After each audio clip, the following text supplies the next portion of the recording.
je dirais qu'il y a deux raisons principales. La première raison, la plus importante, elle est quand même culturelle. On est un pays où on est convaincu que c'est une bonne méthode.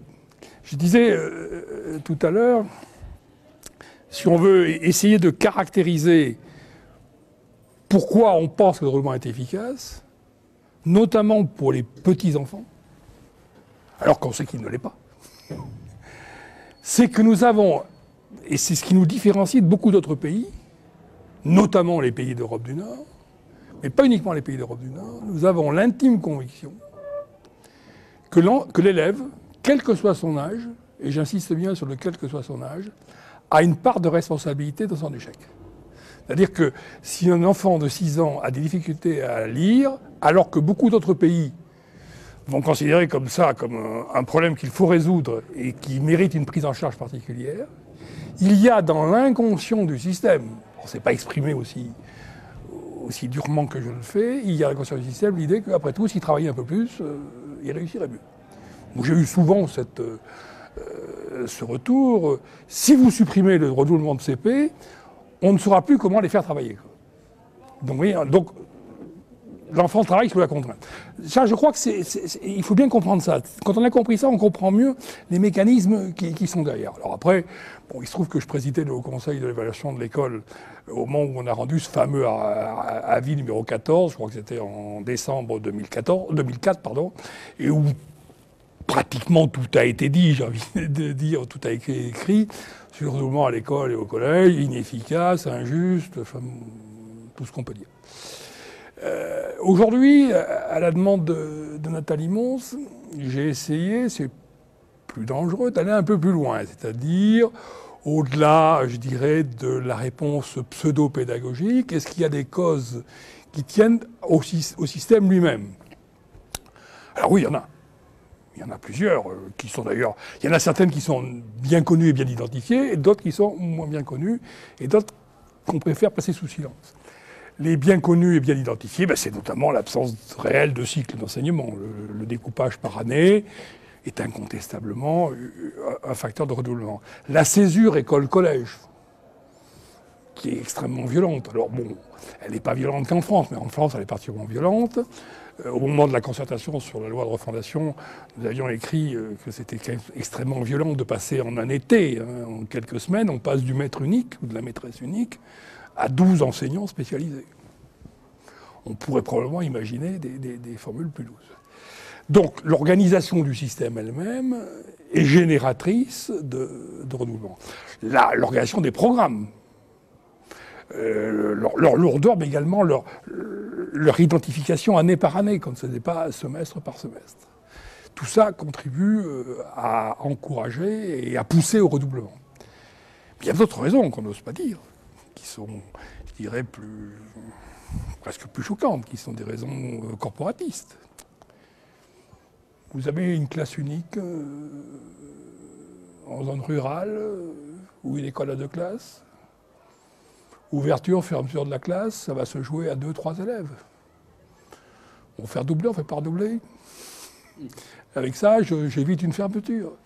Au collège, pareil. Tout à l'heure, un principal de collège expliquait que, en faisant, dans un collège de taille normale, en réduisant les redoublements, il avait perdu 2 divisions.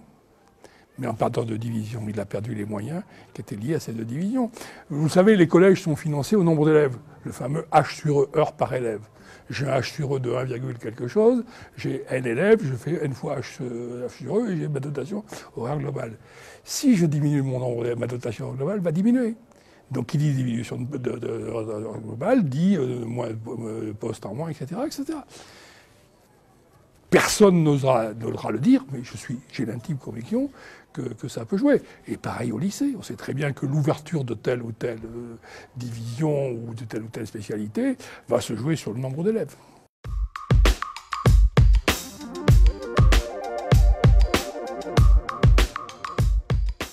Tout ça va dans le bon sens, hein. Soyons clairs. On peut trouver que ça va lentement, hein, mais l'école se pilote lentement. Quelqu'un a dit un jour, le regard du forestier, ça veut dire que c'est comme une forêt. Hein. L'école, c'est un temps biologique. Mais effectivement, la liaison école-collège va dans le bon sens. Le socle commun, bien évidemment, dans le bon sens. Ceci étant, c'est pas à vous que j'apprendrai que les résistances sur le terrain sont fortes.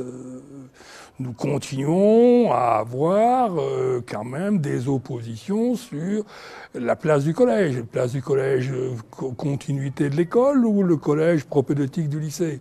Vous savez très bien que notre pays a fait le choix de faire du collège l'antichambre du lycée plus que le prolongement de l'école. Il y a un mot qu'il ne faut pas utiliser, c'est école fondamentale. Moi, je l'utilise parce que je peux me le permettre à mon âge. Mais c'est vrai que toutes ces mesures vont dans la bonne direction, mais que le chemin à parcourir est extrêmement lent. Parce que la question m'est souvent posée, quelle serait la mesure à prendre pour que notre école va mieux? J'ai envie de dire qu'il y en a beaucoup, et celles que vous citez sont manifestement de bonnes mesures. Vous auriez pu rajouter la réforme des rythmes scolaires, vous auriez pu rajouter ce qui est en débat aujourd'hui, un regard plus critique sur la politique du redoublement. Enfin, il y a une multitude de mesures à prendre pour que le système aille mieux. À la fois, il n'y en a aucune qui suffit à elle-même. S'il y avait la recette miracle, on l'aurait trouvée. Et même toute mise bout à bout, je ne suis pas sûr qu'elle soit suffisante. Je m'explique, je pense qu'aujourd'hui, ce dont nous avons besoin, c'est d'un climat politique de confiance. C'est-à-dire il faut que les Français, d'abord, se mettent à recroire à leur école. Oui, notre école n'est pas la meilleure du monde, si tant est qu'elle l'ait été, mais elle n'est pas non plus la plus mauvaise. Notre école a les difficultés qu'ont les systèmes éducatifs aujourd'hui des grands pays. Si vous prenez le G7 ou le G8, quels sont les autres grands pays qui font mieux que nous? Bon, le Japon, dans PISA, est un peu mieux situé que nous, mais pas l'Angleterre, pas l'Allemagne, que etc. Donc il faut arrêter de faire du école bashing à la française. Même si je suis convaincu qu'effectivement, il y a des difficultés et qu'il faut les prendre à bras-le-corps. J'en identifie deux pour ma part. Je le dis toujours au ministre. Aujourd'hui, nous avons deux choses qui doivent être obsessionnelles chez des gens qui ont une responsabilité par rapport à l'école. C'est l'échec lourd. 20% de sorties du système sans diplôme avec une maîtrise très insuffisante de la langue écrite maternelle, c'est insupportable. Sachant que ce chiffre n'a jamais été aussi bas, mais qu'il était supportable avant. Aujourd'hui, ce chiffre de 20% est insupportable.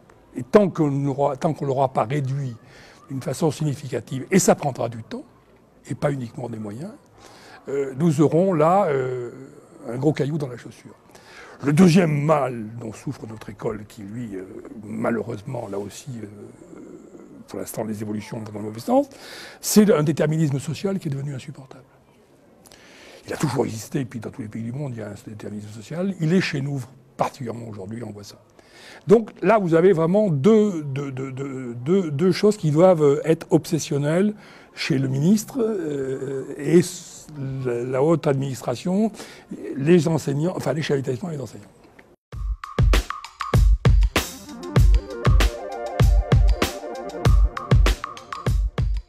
Vous savez, j'ai été recteur en 1980, donc oui, ça fait maintenant plus de 30 ans. Très rapidement, c'est une question, je me souviens très bien. Au bout d'un an où j'étais recteur, jeune à l'époque, le ministre à l'époque, s'appelait Alain Savary, m'avait posé cette question au bout d'un an. En gros, qu'est-ce que tu as appris en un an, quoi? Qu'est-ce que l'universitaire qui débarque dans la fonction rectorale, avec enthousiasme, il apprend en un an? Et je vous jure que je lui ai répondu, j'ai réfléchi, l'importance des chefs d'établissement. Je suis convaincu que, alors, il ne faut pas en rajouter, mais c'est la pièce maîtresse. Je crois à l'effet chef d'établissement. Alors je sais que je ne suis pas suivi par tout le monde, mais je y crois. J'y crois parce que je l'ai rencontré et que je crois capable de le mesurer. Même si ça ne fait pas tout. Je crois que les chefs d'établissement, pardonnez-moi, ont plus de pouvoir souvent qu'ils ne le disent. Je ne sais pas si je dois dire plus qu'ils ne le pensent, parce que je pense qu'ils savent qu'ils ont du pouvoir. Et moi, je les encourage à prendre tout le pouvoir qu'ils ont. Alors, faut-il qu'ils en aient plus? Probablement. Mais ce n'est pas important. Enfin, c'est pas important. Aujourd'hui, et ça, moi, je l'ai vu dans ma fonction rectorale à plusieurs reprises, si on fait adhérer les chefs d'établissement au projet politique de l'école, on avancera dans la bonne direction. Si les chefs d'établissement n'adhèrent pas au projet politique, on n'avancera pas dans la bonne direction.